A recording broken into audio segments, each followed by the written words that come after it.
Pixar Animation Studios has evolved into one of the most prominent animation studios in the 21st century, and the one that made it happen is Toy Story. The film has turned into a franchise, with its fourth film currently in production. Its two sequels have gotten universal acclaim, just like the first film, and I wanted to look into the characters in the franchise and see how they evolve. The main character is Woody, and it's instantly established that he's not only Andy's favorite toy, but he's the leader of the other toys. We see him even organize meetings with the toys to discuss the goings on that's happening amongst them. Once Buzz Lightyear is introduced, Woody feels threatened because he feels like both positions as Andy's favorite and as the leader of the toys are threatened. Listen, Light Snack, you stay away from Andy. He's mine, and no one is taking him away from me. This causes him to devise a plan to trap Buzz so everyone can forget about him, which only shows the entitlement of Woody's character. We all know that Woody and Buzz end up stuck together and they fight to them building an understanding and eventually a friendship. Woody's overall arc in the film is to bring his ego down, to see others as equal as him, and to not let jealousy overrule him.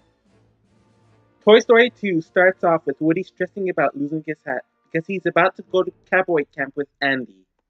This is a leeway for Woody to get injured and for Andy to leave him behind, so he must deal with the dilemma of being left behind by his owner.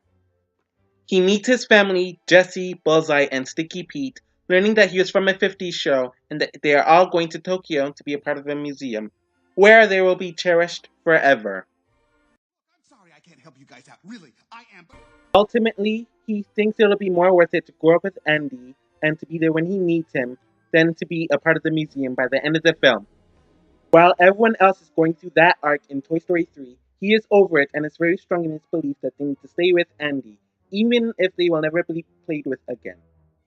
This somewhat ties to Woody's entitlement in the first film, since he has a special relationship with Andy that none of the other toys have, since he tossed all of them but him in the attic.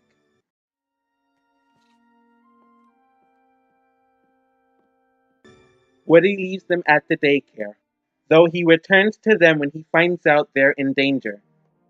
What he ultimately learns in this film is that sometimes you need to move on, but to cherish the memories with that special person that you created and to carry it with you for the rest of your life. So long, partner. Buzz Lightyear is the deuteragonist of the franchise, and he is introduced as a gift during Andy's birthday party. Since he is a new toy, he thinks that he's a real space ranger and is preparing his ship, which is the box he was packaged in, to go back to space.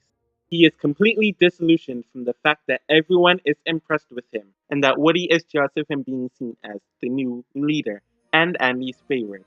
This disillusion plays a part in him being tossed out the window, and wants Woody is stuck with him to attack him. They do not bond until Buzz realizes that he's a toy. Clearly, I will go sailing no more. Buzz has a complete meltdown, and out of everyone, Woody is the one who cheers him up and gets him to accept his fate as a toy, which he takes in stride. There really isn't much to mention in the sequels, but in Toy Story 2, he is seen as the leader once Woody is kidnapped and comes up with a plan to save Woody. He leaves with some of the other toys and ends up being put in hostage by all of the other Buzz toys, only to eventually return to his crew. He doesn't have an arc in this film, but he does gain a crush on Jessie. He becomes more comedic in the third film, as he is tied up and changed to different versions of himself by the veterans in Sunnyside Daycare. Either he thinks he is a real sergeant or a Spanish romantic version of himself, but other than that, he is tied to a bunch of dialogue with Jessie throughout the entire film. Ultimately, they end up together at the end of the film. Jessie is the protagonist of the franchise and is introduced in Toy Story 2. She's equivalent to Woody's sister and is very active, lively, and energetic. She is looking forward to going to the museum because she is traumatized about being unloved, unplayed with, and alone.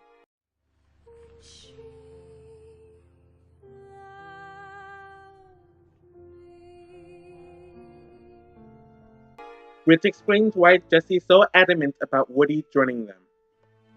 Ultimately, she learns not to let her past traumas with love and care hold her back from experiencing it again, and to not give up. It is ironic that they also carry this message through our guy, Buzz Lightyear, which is reminiscent of not letting a heartbreak stop you from falling in love. In the third film, we see her argue with Woody about the earlier events of the film regarding Andy, and she's the ringleader of everyone being angry at Andy, and for them to go to Sunnyside. It's clear she's more adamant because of her abandonment issues. Outside of that, most of her dialogue involves reacting to the different sides of Buzz Lightyear, which are all attracted to her. Just go with it, Buzz. Ham is the wisecracking know-it-all of the group and seems to be the most knowledgeable one out of them all. He's best friends with Mr. Potato Head, and they both think of the worst, which is shown when they instantly turn on Woody in the first film. In the sequels, he becomes closer to Rex and to an extent Slinky, since most of Potato Head's dialogue involves his wife. Rex is the clumsy, insecure, and game-savvy toy who often screws things up for everyone accidentally and is very emotional. In the second film, his plot is to defeat Emperor Zurg, who is the villain in the Buzz Lightyear universe, which he accidentally ends up doing by accident. He's more of the same in the third film, but becomes friends with Trixie, who is pretty similar to him. Slinky Dog is pretty much Woody's most loyal ally, and he, along with Bo Peep, misses Woody throughout the entire first film, instead of being mad at him. His role in the 3 films is much smaller than some of his allies, but he's more calm and rational compared to the others. Mr. Potato Head is a rice-cracking, sarcastic loudmouth like Ham, but it's clear he wants to be the leader of the group. He puts down Woody at every chance throughout the entire film, with Ham being his yes man, and it's clear that he was Andy's favorite toy before Woody replaced him. From the moment Mrs. Potato Head arrives, his attitude and hostility grows away, so this could be a signal that he just needed love. He ends up adopting the aliens as his children at the end of the second film, so this could be seen as progress for him as well. Most of his dialogue and interactions are with his wife in the sequels. Mrs. Potato Head was mentioned at the end of the first film, but makes her first appearance in the first sequel. She's not as hot-headed or impatient as her husband, but ultimately has the same traits. She stays home in the first sequel, but is with the others in the second sequel, and her missing eye is used as a plot device to tell everyone that Woody is telling the truth regarding Andy. The 3 aliens are simple-minded and hilarious, but it is established that they are children. They are adopted by the Potato Head. Bullseye cannot speak unlike the others, but he is really loyal to Jessie and Woody. In a way, he kind of replaces Slinky in regards to being the most loyal toy. The Bucket O Soldiers are some of the most dedicated toys in the franchise, as they are soldiers and carry the main messages and information to the toys. They abandon the crew in the third film, since their mission is complete.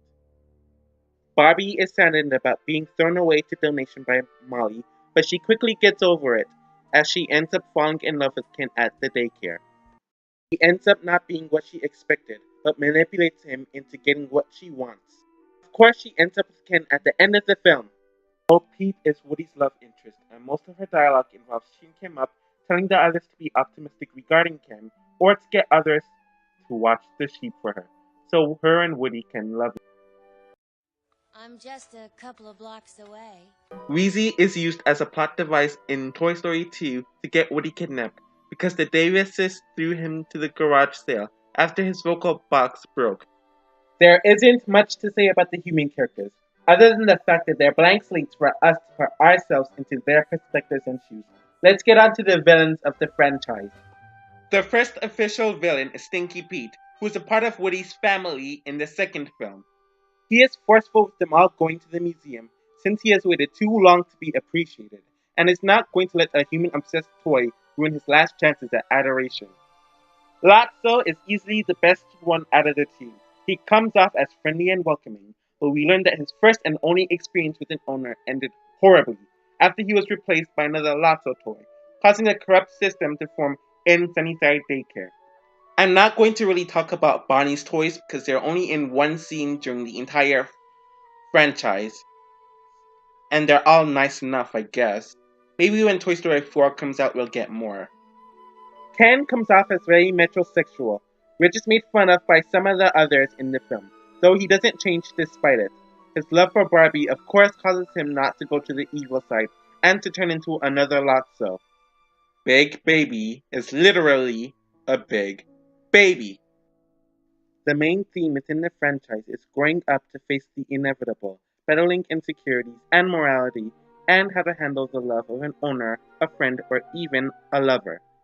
Even though they are toys, they face rite of passages just like regular humans who have to grow up.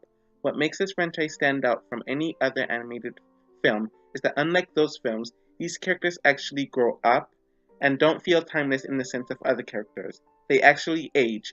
You see them go through a journey that takes place through years and years, and time moves within the movies, so they face a lot of human issues. The first deals with dropping your ego to create mutual respect and friendship. The second deals with the insecurity of being left behind and to not let it free you from love. And the third covers the fact that you are left behind and sometimes you need to move on and grow, but to cherish the memories. The Toy Story franchise represents Pixar perfectly. The first film represents a group of friends who are the little men and wanted to create a film they wanted to for themselves, not rubbing in the fact that they are different from the others, mostly Disney. The second film represents a studio who has gained respect but are still seen as rookies and have to deal with keeping their identity from being smothered by executives to maintain their identity, kind of hinting of what was to come in the future. The third film represents a studio who's the biggest animation company a decade later and goes for a nostalgia trip to go back and to let some of the mentality they have had in the past go, though cherishing it still. We know that there's going to be a fourth film in 2 years, and it focuses on romantic love. From what I predict, this film represents the romantic love the workers have with Pixar and in their personal lives, since we have never really seen Pixar have romance as a main plotline. It is about the studio's passionate love for this series, and what other way to do that than to make it into a romantic plotline? And what other way to do that than to focus on the first couple in Pixar history? It adds a completely different dynamic to the franchise that I am personally looking forward to.